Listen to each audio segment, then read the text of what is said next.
Hello everybody, another video for you this week. I am gonna try to answer some of the questions that you posted on that discussion where I asked for questions about the essay. I was originally gonna just respond in writing on the discussion board. That's why I had that be a discussion. But since, as I hope you saw my email, I have moved the due date for this essay to a week from Monday to the 30th. So the literary analysis essay is now due Monday the 30th. I know there's a lot of research and that it's confusing, and I wanted to see some more of your drafts and stuff, and I also want to get some more of your grades in. So yes, I'm going to give you the time over break to finish this essay up, and it's going to be due the 30th. But yeah, so for this week, since we're only supposed to have like Monday and Tuesday, because like the college is closed like from Wednesday on, so like since we don't have a certain meeting time, it's not like a class is canceled. But I guess I'm just gonna try to give us like less work than normal. Maybe I'll have I don't know, possibly one more video. Maybe not though. Maybe only this one. Uh, but yeah, we won't have too much stuff for this week. So I'm treating it like we only have 2 days. Um, so for some of these, I'm not going to answer every question that was posted. For some of them, they were kind of specific to your own essay. So I will try to respond to those in writing when I get a chance, maybe on Monday or Tuesday.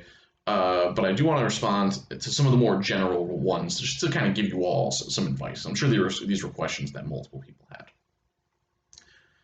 Okay, let's get into it. So one question I saw on there, someone asked, um, they said they had trouble finding evidence to back up their argument. So I feel like I kind of gestured at a lot of the quotes that I thought were good for each argument, but I'll just give you a few of the quotes that I would probably take another look at depending on your topic. For gender, I would look at obviously like the Mr. Durago, Mrs. Durago, how he doesn't help around the house, that kind of stuff. Also the thing with Eve and like silence, possibly Madam Queen and people's response to her being political. If you were looking at like protesting, I would again look at Madam Queen. I would absolutely look at that one paragraph where Eve describes like people getting killed in protests in Nigeria and stuff, and also probably the end of the story. Immigration, I would look for some of the lines where they talk about visas, uh, like Eve worrying about her passport, some of that stuff. Maybe also the flashbacks might come into play. And then what's the last one? Globalization. Yes. So of course in there we probably want to look at the speech that Madam Queen gives, where she talks about the environment and pollution and stuff. Uh, Maybe when they talk about how the protest is going back in Nigeria, anything about the oil company, all of that stuff. So I think for depending on your topic, there's like 3 or 4 specific parts that I would definitely go back and look at. Obviously, there's more than that, but just to kind of point you in the right direction. Okay, so moving on, here's another question. This person said they found it difficult to not quote the story too much, and that they were doing globalization, and that there was a lot of like, the story has a lot of stuff on this, so they don't want to quote it too much. Okay, so in terms of quoting the story, you want to pick the best parts, right? Like there's not every quote's gonna make it. Like you might find 10 quotes that you think are good, but just like in the way that we're of our writing our essay, and since it's only 4 pages, you might have to pick, the best 5. So I would definitely have like, kind of rankings, I guess, of like which quotes you think are the most important or like backup or like the best evidence. Um, Oh, another thing that you could do with this, like if you find a lot of quotes and you're worried that like they're getting too long, the quotes that you're using, you can kind of break them up to only get the most important part of the quote. You can do this by using an ellipses, the 3 dots, So like if like there's, the beginning of a sentence is important to what you need, but then the middle is just like some like unnecessary detail or like description of something, but then at the end of the sentence there's another important point. What you can do is give us the beginning, boop, boop, boop, 3 dots. You can cut out the unnecessary middle part and then go right to the end. So that way you put them together with the ellipses, and the ellipses shows us that there was stuff there, but that it wasn't important, and that you're taking it out because it's not important. So this way you can, you know, reduce the size of the quote while still giving us like the most important parts of it and still helping your argument out, you know? So that's a really useful thing because I would avoid, especially for a short essay like this, I probably wouldn't want to have a quote that's like, you know, more than like 3 or 4 lines. If you have a quote that's like 7 lines for this essay, my guess is that there's probably parts of it that you could take out by using ellipses or things like that. So that's one thing I would say. Another point about feeling like you have too many quotes, like obviously the evidence is important, right? And the quotes are good, but we have to remember that you know we're making an argument, and it's an argument essay, right? It's not a summary or a quote essay, whatever. That's not a thing. Um, but your argument has to be the most important thing. So I sympathize with that. Where like you know once you get into the mode of like researching and stuff, you start finding these good quotes, and your brain starts firing, and you know you find like all these perfect things, and like it's always hard to like get it into the essay, you know, and then you always feel like you're not doing a good enough job or something.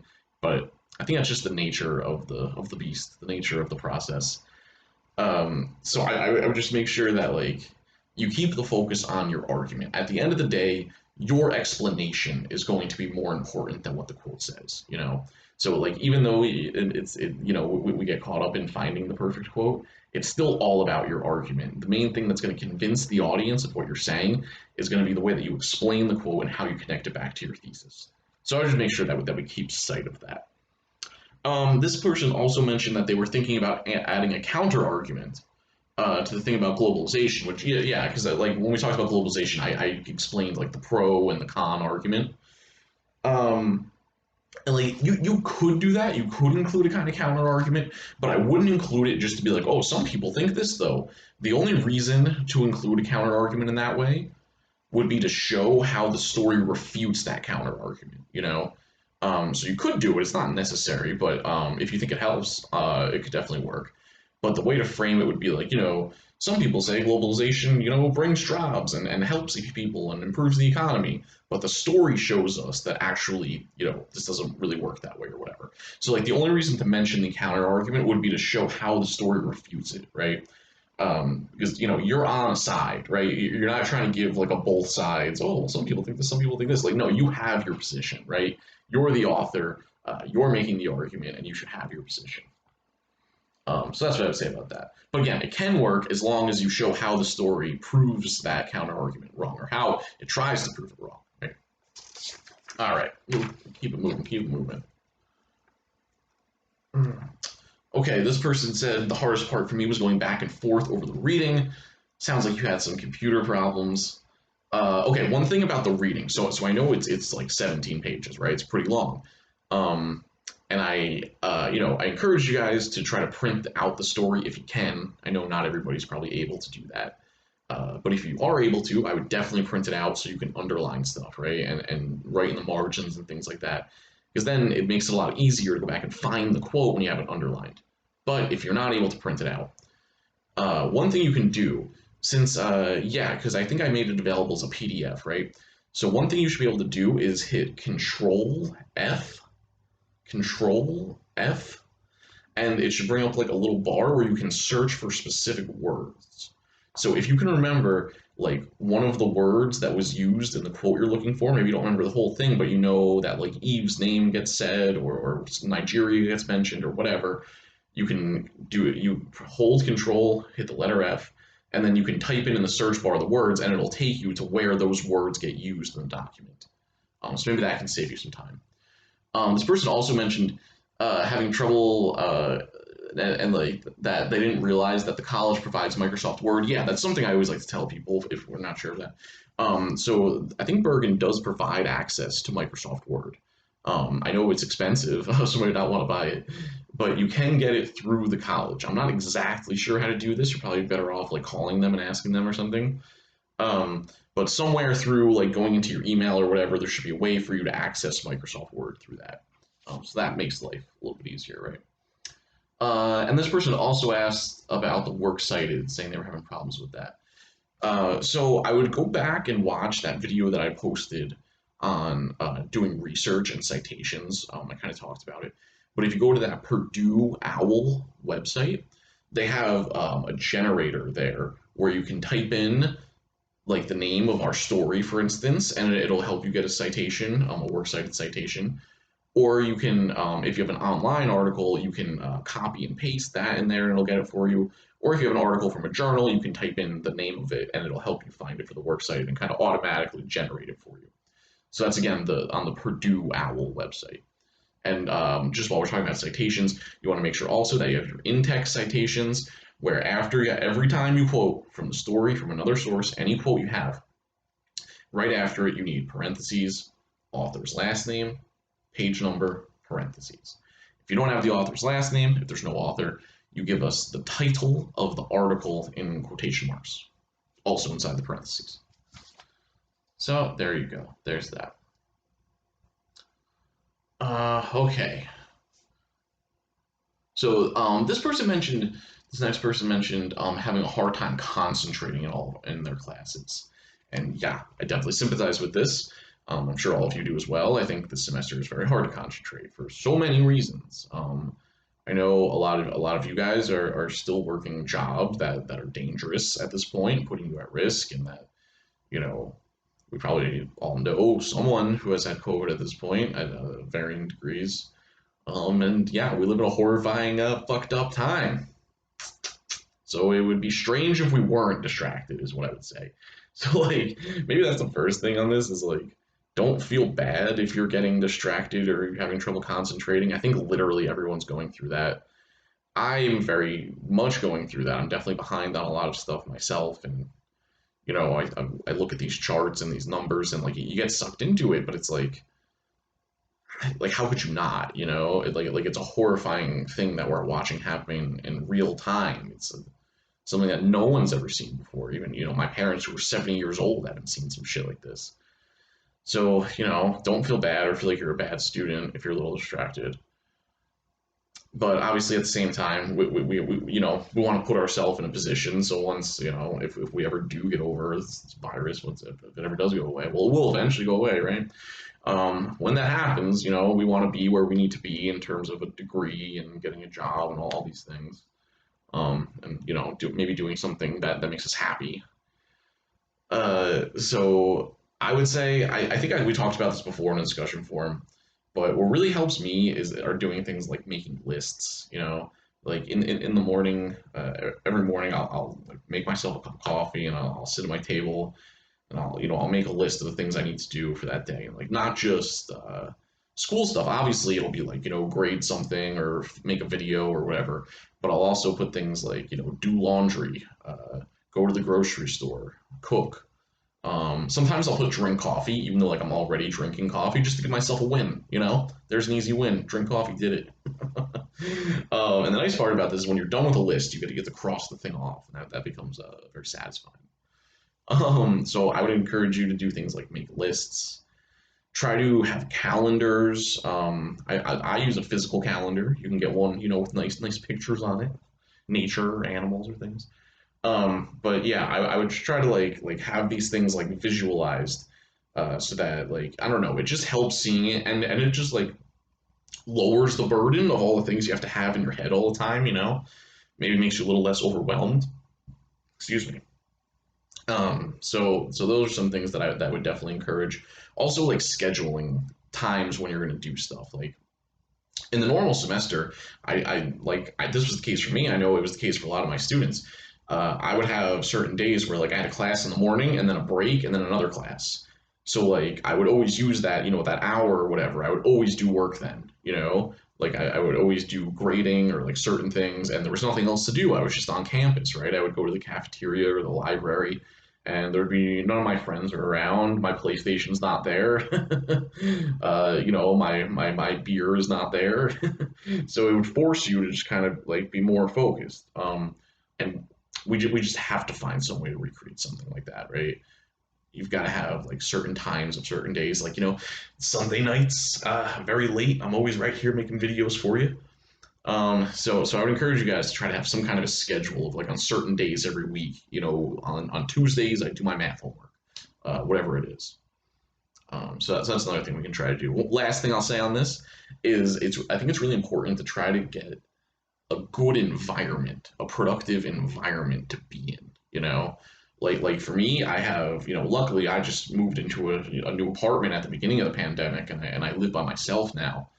Um, so I'm lucky enough where I can have, like, this room that is like my office, and this is where work happens, and the other room that's where eating happens, and the other room that's where sleeping happens. So like, and just like being like, I know like when I'm sitting at this chair by this desk, it's work time, even though I'm always at home. And I know you guys might not have that much room, but you've got to try to find some sort of environment that's helpful. Like if you live with a lot of people, if you have annoying siblings, if your parents yell at you all the time, I don't know. I know it's getting colder out, but maybe you can go to the park and do some reading and writing. Maybe there's somewhere outside where you can sit. 'Cause obviously, we're not trying to hang out in coffee shops or something like that. I don't know. Maybe you have a basement. Maybe you'd have an attic. Or maybe you can just tell your family, like, listen, guys, like, I'm gonna close my door and just please leave me alone for a while, and don't bother me, or try not to be loud or whatever. Um, it's a lot harder, as so many things are this semester, but in general, I think it's really important to try to put yourself in the right environment where you're not going to be too distracted, and that might look a little bit different for everybody. But you've got to find out what works for you. So I know that probably doesn't make things any easier, and we're all still fucked. Um, but maybe those are some things that you can at least try to maybe be a little more productive.